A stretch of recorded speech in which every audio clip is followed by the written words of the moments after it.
Imagine training your whole life for one moment. Imagine being selected out of millions.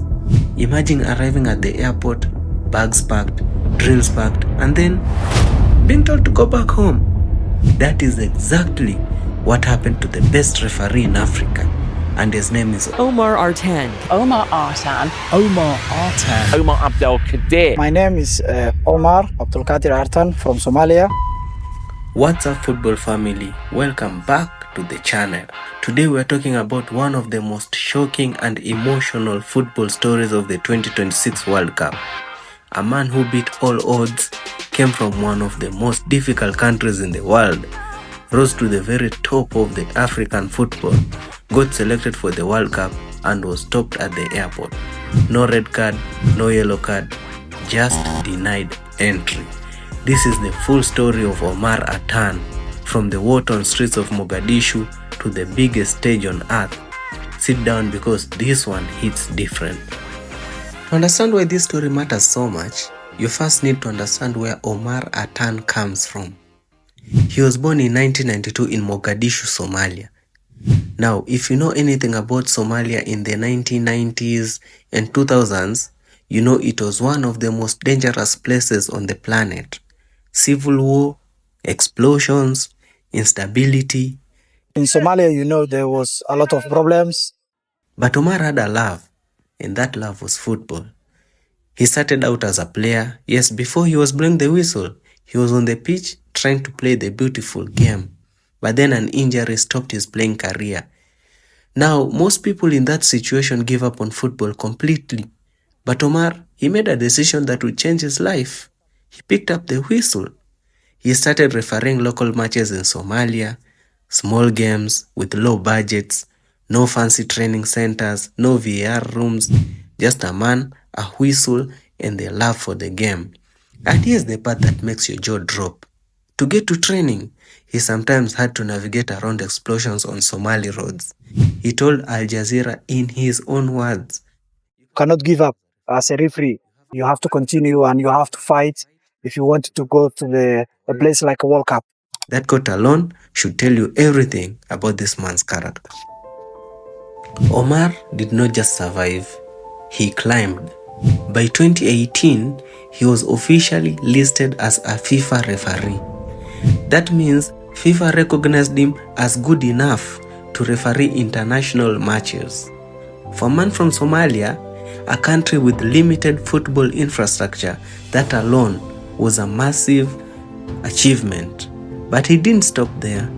In January 2024 at the African Cup of Nations in Cote d'Ivoire, one of the biggest football tournaments on the continent, Omar Artan made history. He became the first ever Somali referee to officiate at the AFCON. And he didn't just show up. He ran some of the most memorable matches of the tournament. He took charge of the Tunisia vs Namibia, one of the biggest shocks of the competition. He also handled Mauritania vs Algeria, another huge upset. The man was trusted with biggest moments.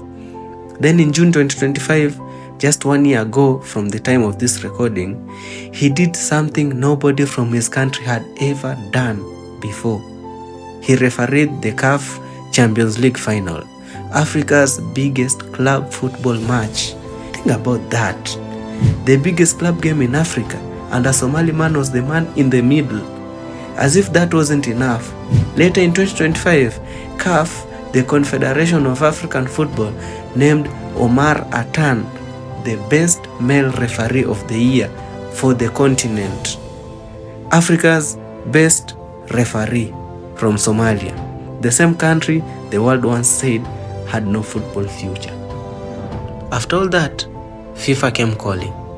When FIFA announced its official list of 52 referees for the 2026 World Cup, the biggest tournament in the history of the game, being hosted across the US, Canada, and Mexico, Omar Artan was on that list. 7 African referees were selected, Omar was one of them. But more than that, he was said to become the first referee from Somalia to ever officiate at a FIFA World Cup ever in the history of the sport. Back home in Mogadishu, people were celebrating. Somalia's President Hassan Sheikh Mohamud himself said Omar was, and I quote, a symbol of inspiration for the new generation of Somalis. The Somali Football Federation called it a source of national pride. Somali communities around the world, especially in the US, were excited to see one of their own at the biggest stage. Omar had done the impossible. A man from a war-affected country with no big budget, no fancy academy, just hard work, dedication, and a whistle had made it to the World Cup. This was supposed to be his moment. On Saturday, June 7th, 2026, just days before the World Cup kicked off, Omar Artan boarded a flight from Istanbul to Miami, Florida. He had a valid visa, he had his FIFA documentation, he had photographs from his decade-long career, he had everything. But when he landed at Miami International Airport, something was wrong. He was pulled aside for what the US Customs and Border Protection called additional inspection. He was taken into a small room and questioned. That questioning stretched through the night, hours and hours. He showed them his FIFA papers, he showed them his career history. Officers also looked up information about him online. Then after 11 hours, he was put in a cell and eventually put on a flight back to Istanbul. USCBP said in a statement that he was determined to be inadmissible due to vetting concerns, but gave absolutely no specific reasons, no explanation, just denied. Here's the context. Somalia is on the United States travel ban list introduced under President Donald Trump's administration. Even though Omar had been granted a visa just the week before by the US Embassy in Kenya, it wasn't enough. When he landed back to Istanbul, he told the New York Times, "I am very, very disappointed. I'm just simply a referee who's trying to live his dream. The biggest dream of my life to come to the World Cup." Those words broke the hearts of football fans around the world. The reaction was immediate and it was loud. FIFA confirmed that Omar would play no part in the tournament, saying, I'm paraphrasing here, that they had been informed by authorities that his status would not be changed. But here's what makes Omar Artan special. It's not just what happened to him, it's how he responded. I feel very good now. And I wanted to thank for FIFA for supporting me all the way, and Somali people also. So I'm very grateful for FIFA and for CAF also. So this is what I had to say. No bitterness, no anger, just class. A man who came from a country the world wrote off. A man who reached the peak of African football through pure hard work and integrity. A door was slammed in his face. But he's already looking at the next one. The 2026 World Cup is the biggest in history. 48 teams, 3 host countries, a tournament that will be watched by billions. But for many of us, the story we won't forget is not a goal, not a final, not a trophy lift.